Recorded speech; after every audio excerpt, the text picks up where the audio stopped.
Well, here we are. It is November 8th, 2024, and this is the weekly newsletter. We're going to take a look and see what's been going on in the Chinese auction market, the Asian art market in general. There's been a lot happening this week. There's been a bunch of sales. Bonhams had a real blowout, a great sale, and so did Sotheby's. Sotheby's had that sale with the big jars in them, and we're going to talk about those in just a second. They did very well. They brought way over the estimate. And there's some very nice sales coming up that I'm going to talk to you about over in England at Dreweatts. They have an Asian sale going on, and there's some other sales, some little pieces we picked up along the way. A number of you, by the way, thank you, those of you on the Patreon side that have been using that, we have a number of subscribers now. As you know, we started doing just this week a new video series on the Patreon page about my watch list, how I go about finding things, what I find, what I've set aside, how I go about it, things that I spot that I think are interesting, and so forth. And it's sort of like looking over my shoulder when I'm working, I guess, what I'm looking for. And I look for things, as I pointed out in the video there, what I talk about are things that I'm interested in personally. I put them on the global pages anyway, even if I'm going to bid on them, that's fine. But I also put on lots of things, as you know, things that are of more interest to other people, because everybody has their own area of collecting. So a lot of you left some very positive remarks, and thank you. Thanks for participating. All right, now over to Sotheby's. Here are the jars. These are the fish jars. We talked about them last week because I thought the estimate was very, very low on these. They were estimated at 600 to 900,000 pounds, and we've seen many of these jars in the past. Not many of them, but quite a few of them, and they tend to do very well. There was the famous one that brought millions a few years ago, and I was sort of perplexed as to why these were estimated so low. Well, in the end, they did great. They were estimated at 600,000 to £1 million. They ended up selling for £9 million. So they basically sold for 10 times their high estimate, which didn't surprise me terribly. Now, I did hear from someone, a very good specialist over there, who went to look at these, and he said they weren't really a true pair, apparently. There was some restoration to them.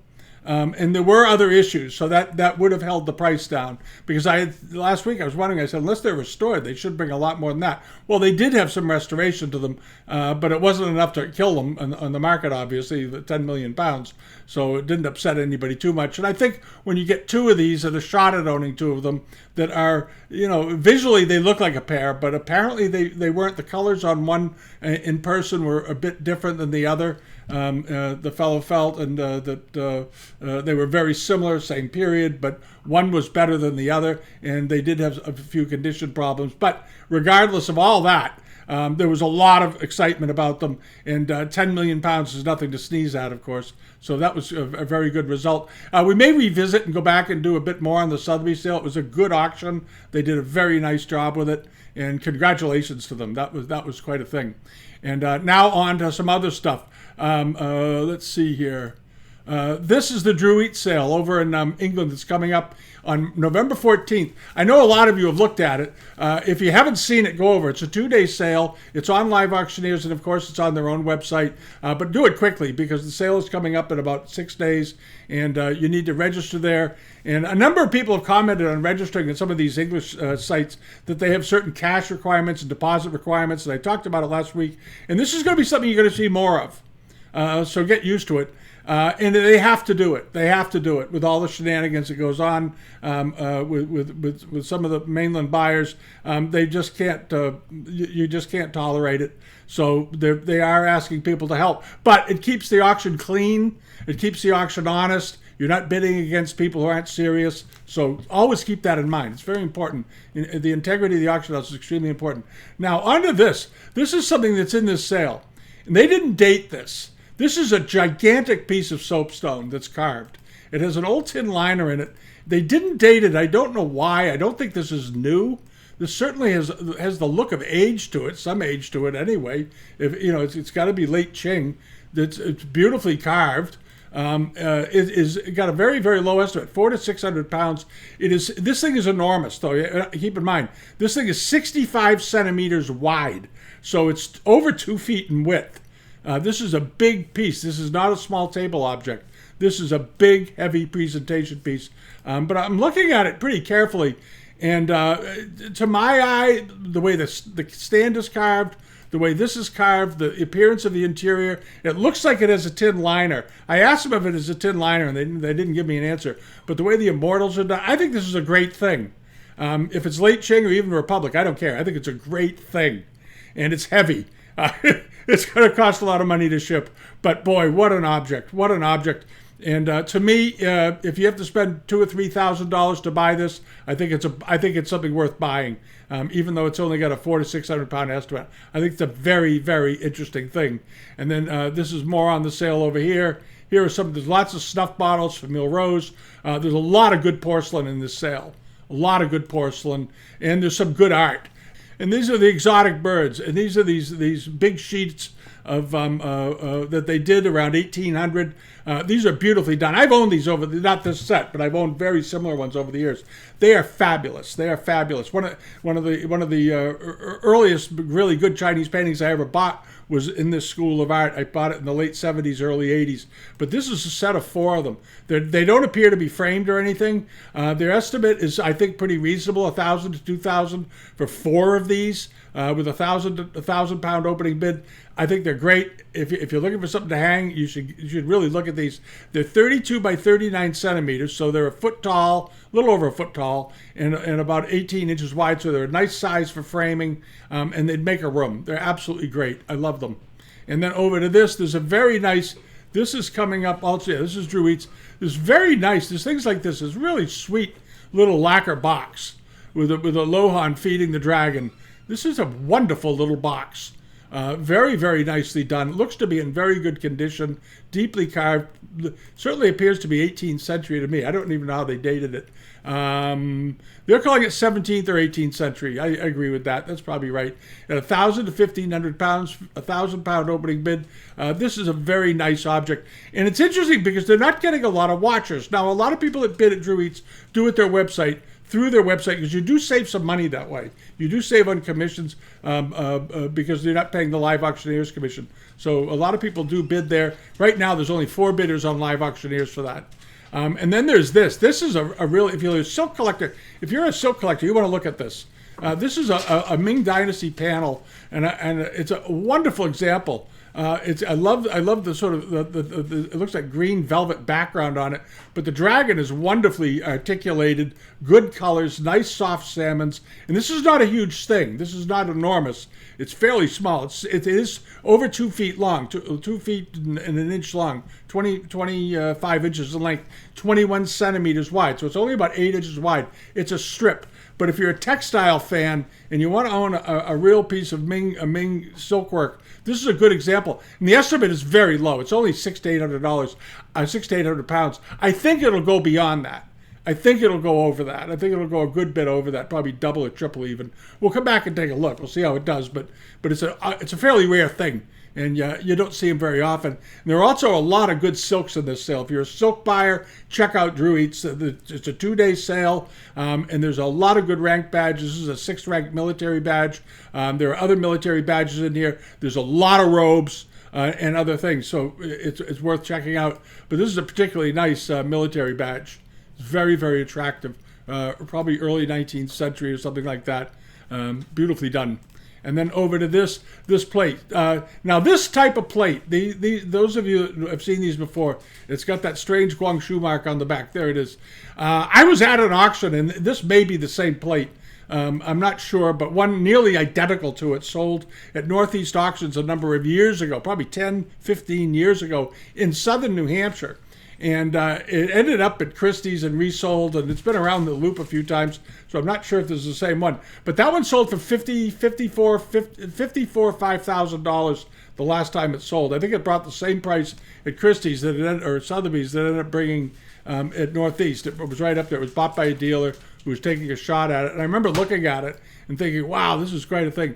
It was almost exactly the same plate. Beautiful example. It's a known type they did during the end of the 19th century. And this one is estimated at 20 to 30,000 pounds, which I think is reasonable. And let's see here. That's 30,000 pounds. That's about 40,000. They're in the range, but it could go over that. That's the point. It could go up to 50, 60,000, but we'll see. You never know in today's market. And then over here are some more things at Dreweatts. There's this very, very lovely set of if you like old photographs, this is a wonderful photograph. It's a beautiful photograph of Chinese gentlemen, wearing nice fresh robes, looking out. Look at the skin on them. They're working outside, just bronze skin, beautiful skin color, and all staring at the camera the way they used to back then because they didn't know they were supposed to smile. So everybody's looking a little terrified, but it's an interesting photograph. This is an album. There's a bunch of photos in here for different people, buildings. There's some Japanese photographs in here as well. It's a neat album. It's a very neat album. The estimate is nothing, 300 to 500 pounds. It should easily bring that. But if you like old photographs from China, late 19th century photograph, early 20th century photographs, this is a real good one. And I think this one here of the group of men is worth the estimate alone. It's a very good lot. And then over to here, this is an interesting grouping. It's a bunch of bamboo. There's 2 brush pots, a figure, and this very nice 19th century standing figure in bamboo. That's an old one. That's a good one. And it's pretty good size. As I recall, it's about 11 inches tall or something, 31 centimeters. Yeah, it's 13 inches tall. This is a big piece of bamboo in the middle. And the estimate is nothing, 100 to 200 pounds. 100 to 200 pounds. It's got to bring more. It's got to bring more than that. I would think the bamboo figure alone is probably worth 1,500. I don't know why they lotted it like that. I don't think it's a copy. And the other 2 brush pots look pretty good. The one on the right is an old one. The one on the left I'm not too sure about. But the one on the right is an old one. It's got some old cracks and it's a 19th century one. I have an ivory pot that's almost identical to that. And then you have this little standing figure here who's a little bit worse for the wear. But what you're buying is this big figure. That's quite a thing. And I would, geez, if you like carvings, buy that. That's a good thing. And it's a bargain. We talked about that. Oh, yeah. There's also some nice peking glass in the sale. And I saw these. These are very attractive. These are probably late 19th century examples of goo form vases. But they're in a beautiful egg yolk color. The color on these is quite excellent, actually. And they're very nicely polished and carved. They're not terribly big. They're about 8 or 10 inches tall, but really attractive. 20 centimeters, 8 inches tall. And they're only estimated at 400 to 600 pounds. The estimates throughout the sale are very reasonable. And there's only got one bidder watching these. These are nice. These are elegant. And the color is good. And the shape is good. And then the Arita piece. There's a nice, very rare type of Arita in the sale. This is a 17th century example, about 1670. You've seen this before. There's examples like this have been covers of books and so forth. But the decoration on it's quite good. It has its lid, which is very surprising, like the Fu Lion on top. The lid has a repair to it, apparently, according to them. But it's a rare bird. It's a rare bird. The estimate is 2,000 to 3,000 pounds with a 2,000 pound estimate. A 2,000 pound opening bid. I'm not sure this will sell. I'm hoping it will because I like to see Japanese things do well in market. But the estimate's slightly aggressive, not terribly aggressive, so it may get there. It may even go over.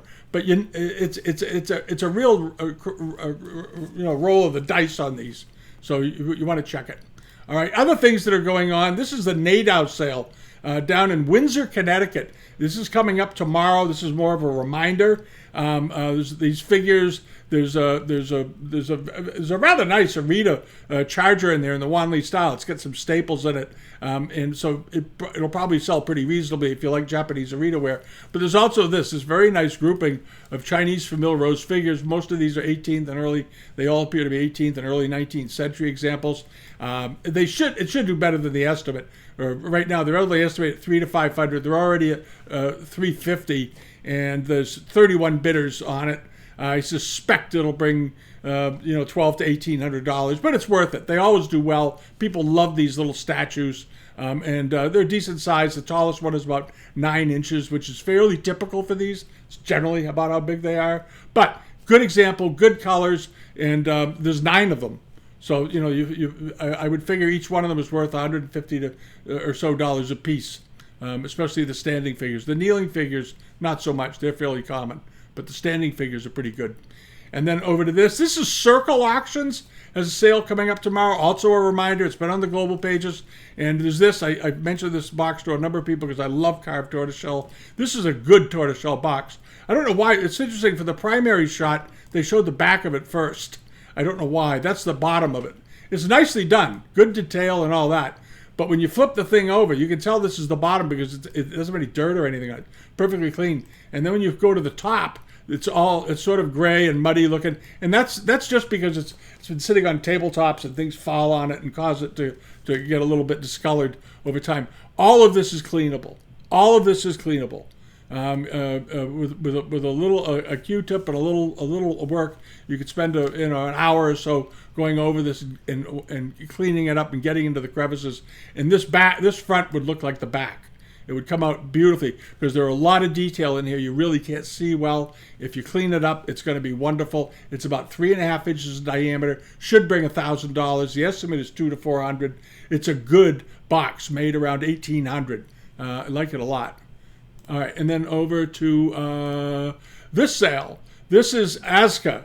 And Asca is in London. They've got the sale coming up on the 11th. And there's a number of good things in this sale. One of them is this. It's a very nice little chrysanthemum dish. Beautifully done. Koso Mitsuki, Ming Dynasty for the Japanese market. Late Ming, but very good quality. Very, very good quality decoration. Excellent work. They got a good photograph of the back. There it is. Yeah.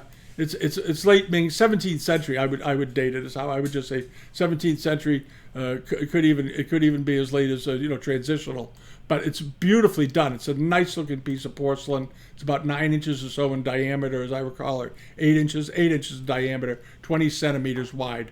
Beautiful piece. And then there's this. This is also an Asca. This is not a lot that's rare. I mean, as far as value goes, you're not going to be competing against all the heavy hitters in mainland China. But I absolutely love this little grouping. It's a set of fish-shaped teacup cup holders. And they say they're made of Pacton. They look like pewter to me, but they say Pacton. I'm not sure that it matters much, but these are wonderful. This is the back of them. There's some script on there. And the fronts of them are absolutely great. I'm going to get the front. There, we'll do this one. They're all decorated. The fish. There's his mouth, his gills, scales, all this stuff. These are great. These are folk art, and they're 19th century most likely. They're not terribly old, but they're really interesting. And they measure what are they, about 5 inches long, something like that. They're a little over 4 inches. Yeah, 5.5 inches long. They're about that big. But the set of them, the estimate's nothing. 300 to 500 pounds, 170 pound opening bid. There was only one person watching it, and that's me. I'm the only bidder watching these, apparently, because I've got the little heart on it. But these are great. If you're looking for interesting things, material culture, things like this are always fun to have around. Because people find, invariably, this is the kind of thing when you have guests come to your house and you have a thing like this laying out at the table, they're going to pick it up and say, what is this? This is cool. That's the kind of thing this is. And you have a lot of fun and you get something great for a couple of $100. All right. And they also have, I think this is also Asca, they have some very good early Japanese Edo period, 17th century wares. There's several of them in here. Nice looking bottle vase, very soft, nicely painted. This is very, very pretty. It's a very, very pretty piece of Arita. Scroll through it. And then there's this one, another bottle, Arita bottle. This is also very, very pretty with the blossoms of the vines. And so octopus scrolls and all this. And then up to a stopper top. Very attractive. Good condition, 17th century. How tall is this? Probably 10 inches. Oh no, this is a big one. 50 centimeters in height. Holy mackerel. I didn't realize it was that big. That's a big piece of porcelain. That's a very, very big piece. That's 50 centimeters, 20 inches tall. It's a 20-inch tall vase. It doesn't read like that visually when you look at it. It looks like it's about 10 inches tall. This thing is 20 inches tall. This is a big pot. And the estimate is peanuts on it. I'm not sure why it's so low. 12 to 1,500 pounds. That's a great thing. That has 4 bidders on it, including me watching it. All right, so check those out. That's Asca. That's coming up. Very, very good. sale. And if you haven't checked the global pages, check them tomorrow morning because I'm going to update them. There's a pretty decent carpet sale coming up in Boston at Skinner's. They got a few things in there if you like room-sized rugs, worth looking at. Excuse my dog. He's got a cup he's chewing on over there. Oh, by the way, I didn't. Some of you are wondering about the surgery. I didn't have it this week because the infection that they're trying to put out in my tooth isn't gone yet. So they didn't want to operate on me. So I'm going back in a couple of weeks, and they're probably going to have to knock me out for it. So we'll see how it goes. At any rate, so I'm just loading up on antibiotics at this point, trying to put the fire out. It's not working, but we'll get there somehow. All right, now over to the Bonhams sale. They had a really good result. They had some nice things. I'm going to go through the prices because they need to be talked about a little bit. All right, now let's see here. Quick reminder before we get into that, the Bonhams results. Don't forget that the Janssens sale is closing on the 11th. It's going to close on Monday, I guess it is. So you want to check that out if you haven't so far. There's a lot of good stuff in there, and these are currently lots being bid on. So you can go to Bonham's site and go through and see how the bidding is going and so forth. And right now you'll see there's quite a few bids on things. This lot of porcelain that we talked about a couple of weeks ago. Is up to $1,300 or so. Nice looking lot. Should bring that. As I said when I did the preview for this, the jar in the middle generally sells for about $1,600, not including these two very nice side pieces. So it should do better than that. Good piece of soapstone in there. There's a number of very good lots in here that are already getting bids. The bronzes are getting some action and so forth. But do check out this sale because when this stuff is gone, it's gone. And Janssens handles some awfully good things over the years, and they're still in business. It's being run by he has a fellow who's taken over the business, and he's working with him still, learning the ropes and whatnot. But this was from when he was running it directly, I guess. At any rate, there's a bunch of good things in here, so check out Janssens. Check it out. Okay, now. What happened at Bonhams? Oh, yeah, the sale. This was the Asia sale that they just finished on the, finished up on the 7th. Finished up yesterday. And they had pretty good results. This was that painting, that Chinese school that we talked about that had been actually in America. This was sold at Tremont Auctions a few months ago. And in that sale, they said it sold for about $25,000. I don't know what happened. And it ended up being reoffered over at Bonhams. And this time around, it brought 15,000 pounds. And which kind of surprised me. I thought it would do better than that. This is a wonderful painting, but it may be the fact that it's been on the market twice in the last 6 months didn't help it. It's always a dangerous thing because people get suspicious of things when they come back to the market, or they'll say, oh, there's something wrong with it, I'm not going to buy it. It's a really stupid way to look at things because there are millions of reasons why things end up back on the market in short periods of time. Sometimes it's just the buyer didn't pay for it, and the people that want to sell it, so they send it over to England to sell it. See how it does. But it doesn't make it any way lesser painting. This was a beautiful, beautiful example, and I think for 15,000 pounds or about $20,000, this was an excellent buy. Very, very nice. And by the way, we're going to go through some of the paintings because all of the paintings seem to do quite well this week. I will say that. This was that set of silk production pictures at Bonhams. This was part of that sale. They were exceptionally attractive lot, and silk production, of course, is an interesting subject matter. Set of 11 brought 48,000 pounds, or about $60,000. So they did very well. You figure out they did $4,000 or $5,000 for each picture, and that's a good result. Whoops. Sorry about the little interruption there. And then on to this picture. This was that painting by Lubbock that we talked about quite a bit prior to the sale. This is one of these iconic paintings of the great Chinese merchant. And there are several of these versions around. He was the wealthiest man outside of the emperor, maybe in the world, certainly in China.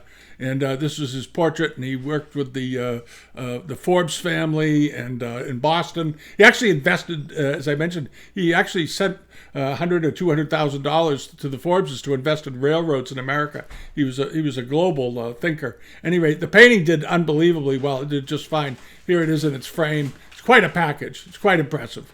It's a very impressive package. And I don't think, it went for $121,000. It was estimated at $60,000 to $90,000. I went over the estimate.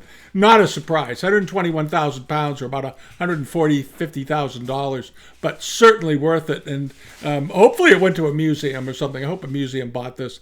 Every museum that has a good Chinese department should have an example of this painting, I think. Beautiful example. Beautiful thing.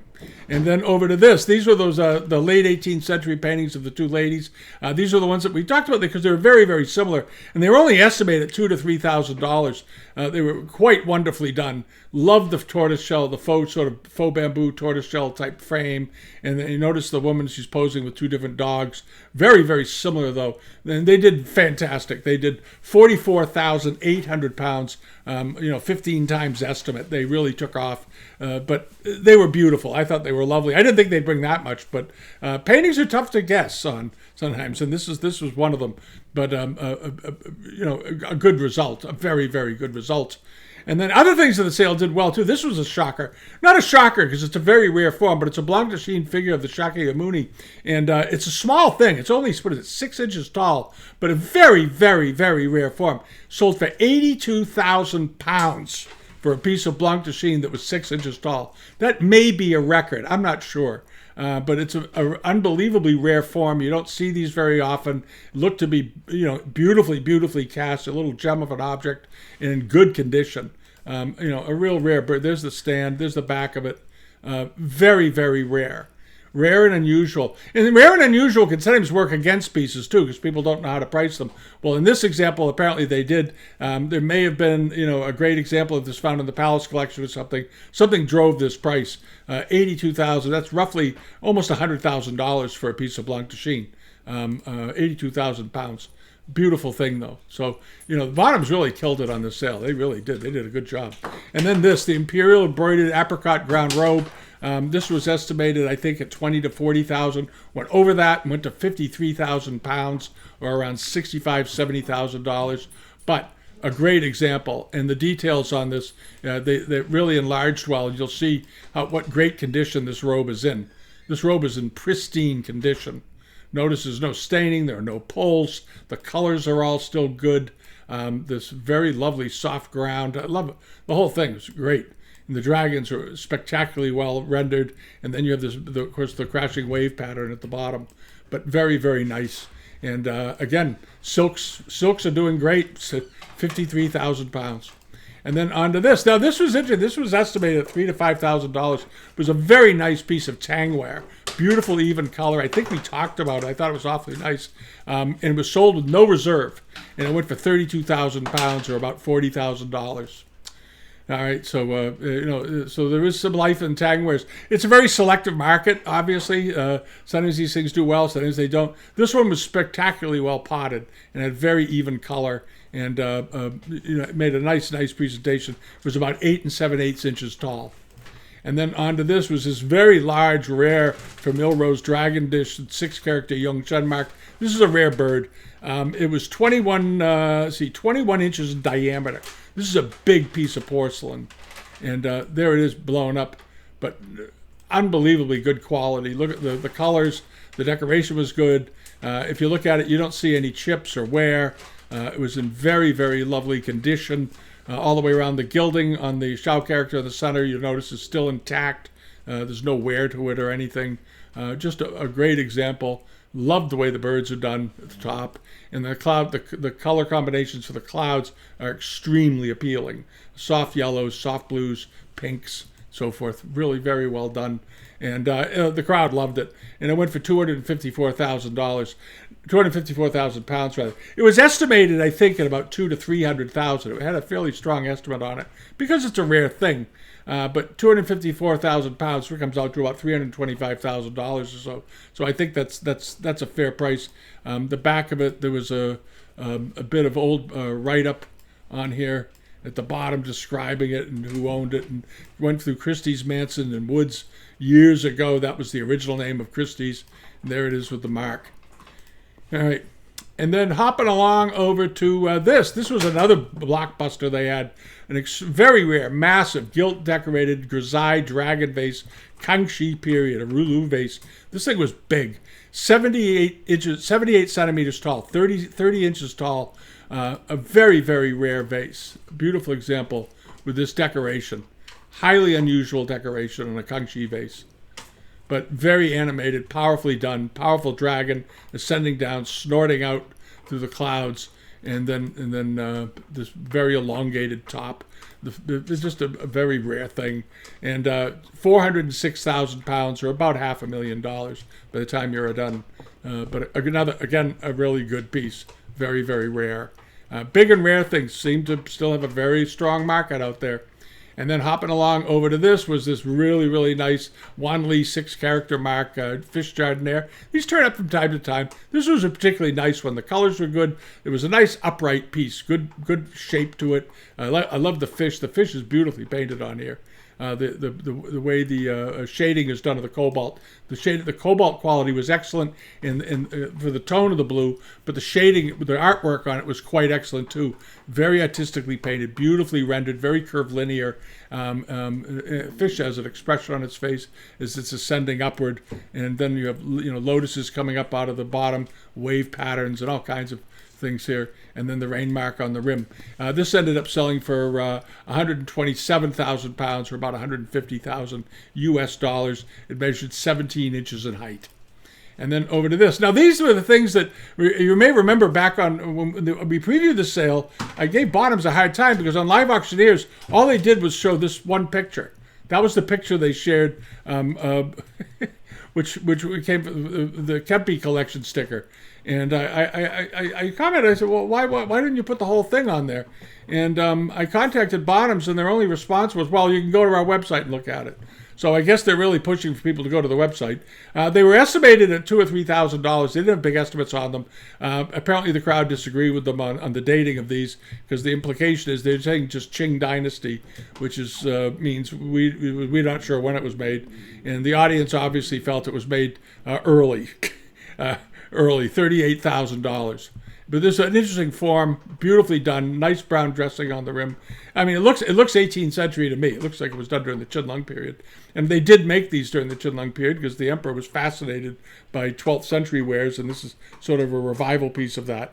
And then the square brush washer. It's part of the next lot over that they only showed the picture of the bottom two. That's what they shared with everybody instead of sharing the piece, which is, again, dumb. But people obviously went over there and looked at the thing anyway and ended up chasing it. And this one went for $32,000. 32,000 pounds, or about 45,000 US dollars. So overall, in the end, I guess they did well with it. But again, if you're going to advertise on a site, put the pictures up. Don't be stupid and lazy. There's no reason for it.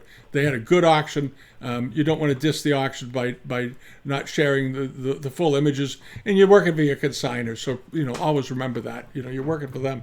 And the better your consignor does, the better you do. All right, now over to what's going on with eBay this week. There's a couple of good sales up. Joni's in Canada got a load in, and it'll all be on the global page. I mean, on the newsletter page this week. But there's some pretty good pieces in here. I went through it earlier and set aside the ones that I liked in particular, and just a couple. I'm just going to run through them, but you'll see what I mean.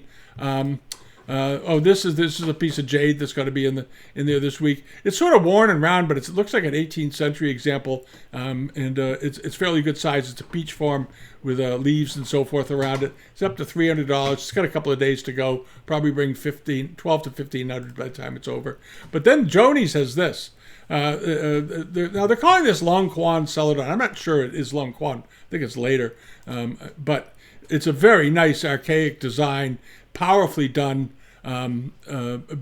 quite large, and it's only up to $105. It'll do better. I would, if I were to bid on this, I would bid on it with the idea that it's probably 18th century, not Long Quan. The Long Quan kilns were shut down in 1550, so this wasn't something they would have done there. I don't think this doesn't look right. But I think it may be an 18th century revival piece, and it's awfully nice, and it should bring several $1,000s. It just went up. It's a 9-day auction. And then over to this. This is terrific. It's a seated figure, a Buddha figure in Celadon. This is probably Longquan Celadon work. Liked it a lot. It's about 6 inches tall. Great face on him, nicely glazed on a raised footed pedestal stand.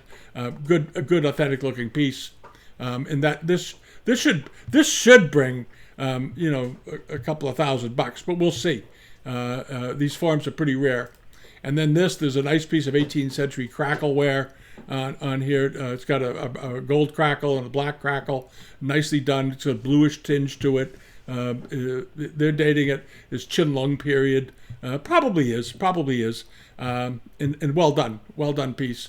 And expect this to probably bring $600 to $900, somewhere around there. And then there's this big red sort of Langyao bottle. They're calling it 18th century. It's either 18th. I don't think it's.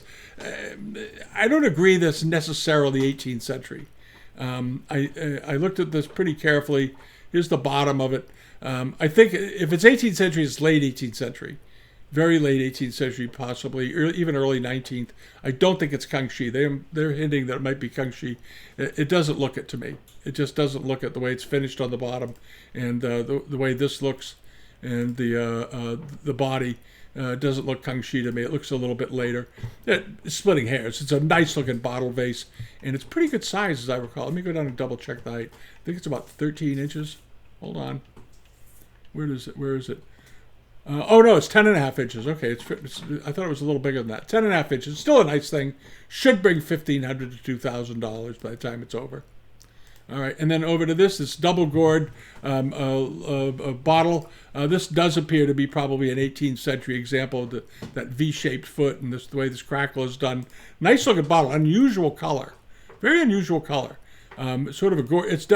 They colored it. They patinated it to look like a gourd, like a natural gourd, like a wooden thing. And this is, of course, something they did do in the 18th century. They did all kinds of faux bois and glazes to sort of trick the eye. And I think in this case they were attempting to do wood as a double gourd. But the potting on it was very good. The shape is good. I'm not sure I like the hemp rope around the neck, but take that off. It's a distraction. It's only up to $8, but it just went up. This, again, 10-day sale. Expect this to do pretty well. There's a bunch of other pieces in here. They'll be in the newsletter on the newsletter page. I just want to get down to the dimensions of this. It's a foot. Okay, this is the one that's a foot tall. Okay, I got them mixed up. This one's 12 inches tall. It's good size, nice size pot. And then over to this. You want to check this out. This is the slip decorated blue. It's a style of plate that was done initially back at the Yuan and early Ming dynasty. They're very, very rare. And I think there's one that's in the Museum of Fine Arts in Boston. I think they paid. The rumor was they paid $20 million for it. But that isn't. I don't believe that is this. But this is definitely an old piece. This is not a repro. It's absolutely not a repro. I agree with them. It's probably it's either late Ming or 18th century or 17th century, mid 17th century. But you can see you see these patterning on the bottom, cloth marks, and this is where they would lab this on a table with cloth, and it would rest on it, and the cloth would leave a mark on the bottom because they put a cloth under it so they could peel it off once it was fully shaped and decorated. And this looks like a pretty good plate to me. Any rate, it's up to $290 already, and it's going to do better. It's going to do quite well. There are people who will probably speculate that this is earlier Ming than Joni's suggested, perhaps. So it may reach a silly price. I don't know, but boy, it's a nice looking piece of porcelain. It's a nice looking piece of porcelain, and it measures. Get down here. Okay, where is it?